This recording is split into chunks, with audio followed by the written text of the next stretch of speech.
அனைவருக்கும் வணக்கம் மக்களே, வணக்கம். சற்று முன் கிடைத்திருக்கக்கூடிய ஒரு மிக மிக முக்கியமான செய்தி ஒன்று வெளியாகியுள்ளது.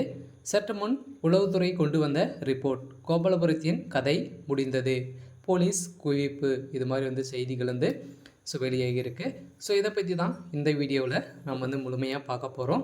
அதுக்கு முன்னாடி நம்ம சேனலுக்கு இப்போ தான் நீங்கள் முதல் முறையாக வந்திருக்கீங்க அப்படின்னா மறக்காமல் நம்மளுடைய சேனலை சப்ஸ்கிரைப் பண்ணி சப்போர்ட் பண்ணுங்கள்.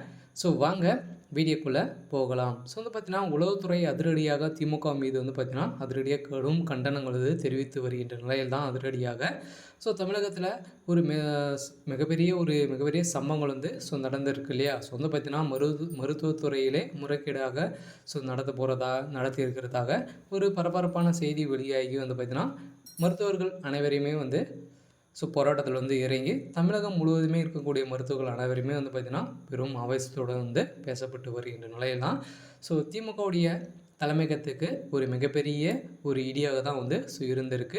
இதன் அடிப்படையில் பார்த்திங்கன்னா கோபாலபுரத்தில் திரண்ட பொதுமக்கள் அனைவருமே போராட்டத்தில் இறங்கப்பட்ட சம்பவம் பெரும் அதிர்ச்சியையும் பெரும் பரபரப்பையும் ஏற்படுத்தியிருக்கு. இருந்தாலும் உளவுத்துறை ஏற்கனவே பார்த்திங்கன்னா அமலாக்கத்துறையால் வசமாக சிக்கிய ஸ்டாலினுடைய குடும்பமும் இப்போ பார்த்திங்கன்னா கோபாலபுரத்தை ஒட்டுமொத்தமாக மாட்டியிருக்க சம்பவம் பெரும் அதிர்ச்சியை சொல்லிச்சிருக்கு.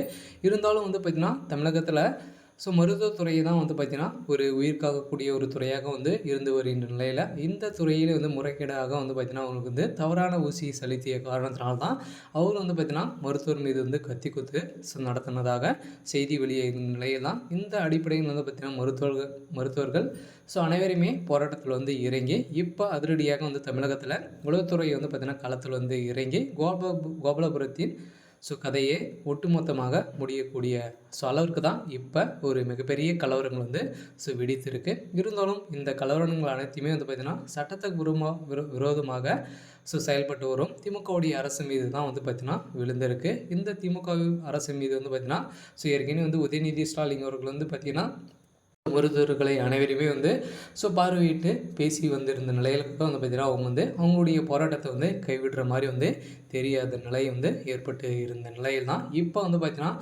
விசாரிக்கப்பட்டதில் அவருடைய தாய்க்கு பார்த்திங்கன்னா தவறுதலாக சிகிச்சை செலுத்தியதாக, இதன் அடிப்படையில் தான் பார்த்திங்கன்னா அங்கு செலுத்திய மருத்துவர் மீது பார்த்திங்கன்னா கத்தி குத்து நடத்தியதாக அவர் சொல்லிய வாக்குமூலத்தால் பார்த்திங்கன்னா தமிழகத்தில் மருத்துவத்துறைக்கு ஒரு மிகப்பெரிய சம்பவங்களாக தான் மாட்டியிருக்காங்க. இதன் அடிப்படையில் தான் திமுகவுடைய தலைமையகத்துக்கும் கோபாலபுரத்தில் வைத்திருக்கக்கூடிய ஒரு மிகப்பெரிய ரிப்போர்ட்டால் தான் பார்த்திங்கன்னா கதிகலைங்க வைத்திருக்கு. இருந்தாலும் என்ன நடக்க போகுது அப்படின்றத வெயிட் பண்ணி பார்க்கலாம். இது மாதிரி செய்திகளை தெரிஞ்சுக்கணும் அப்படின்னா மறக்காமல் நம்மளுடைய சேனலை சப்ஸ்கிரைப் பண்ணிக்கோங்க. தேங்க்யூ.